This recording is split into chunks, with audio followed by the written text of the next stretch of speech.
Hi guys, മഴയത്തൊരു യാത്ര part 2 വീഡിയോയിൽ നമ്മൾ ചിതറാൾ ജൈന ക്ഷേത്രത്തിൽ വിസിറ്റ് ചെയ്തതാണ് പറഞ്ഞത്. അത് കണ്ടിട്ടില്ലാത്തവർ ആ വീഡിയോ ഉറപ്പായിട്ടും കാണുക.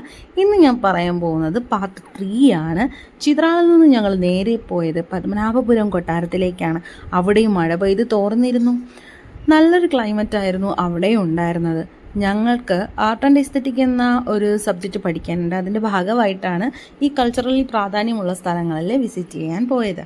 അവിടെയും മഴയായിട്ടും ഒരുപാട് തിരക്കുണ്ടായിരുന്നു. ഇതാണ് പൂമുഖം, കൊട്ടാരത്തിൻ്റെ പൂമുഖം. ആദ്യം പോയി കയറുന്ന അവിടെയായിരുന്നു. ഞങ്ങൾ പോയപ്പോൾ നിർഭാഗ്യവശാൽ അവിടെ കറണ്ടില്ലായിരുന്നു. കാരണം മഴ പെയ്തതുകൊണ്ട് കറണ്ടില്ലായിരുന്നു. പക്ഷെ നല്ല ചുറ്റി നടന്ന് കാണാൻ ഇഷ്ടംപോലെ കാര്യങ്ങളുണ്ട്. എല്ലാം വളരെ നമുക്ക് എല്ലാവർക്കും ഇഷ്ടപ്പെട്ട കാര്യങ്ങളാണ്. നിങ്ങൾക്കും പോയാൽ ഉറപ്പായിട്ടും ഇഷ്ടപ്പെടും. എല്ലാവരും നമ്മുടെ സംസ്കാരത്തിൽ ഒത്തിരി പ്രാധാന്യമുള്ള ഒരു കൊട്ടാരമാണിത്. ആദ്യം നമ്മുടെ കേരളത്തിൻ്റെ ഭാഗമായിരുന്നു. പിന്നീട് ഇപ്പോൾ തമിഴ്നാട്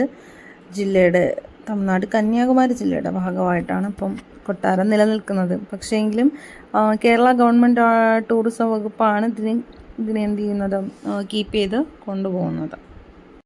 രാജാക്കന്മാർ ഉപയോഗിച്ചിരുന്ന കട്ടിലുകൾ, കസേരകൾ, അവരുടെ ഫർണിച്ചേഴ്സ്, പിന്നെ ഒരുപാട് പേരുടെ പെയിൻറ്റിങ്സ്, അവിടെ ഗിഫ്റ്റ് ചെയ്ത പെയിൻറ്റിങ്സ്.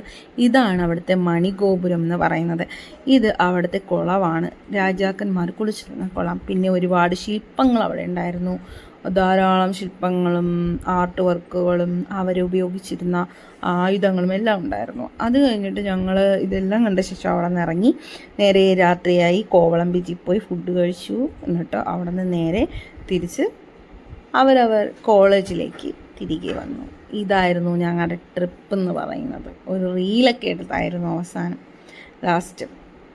അങ്ങനെ ഒരു അടിപൊളി ട്രിപ്പായിരുന്നു.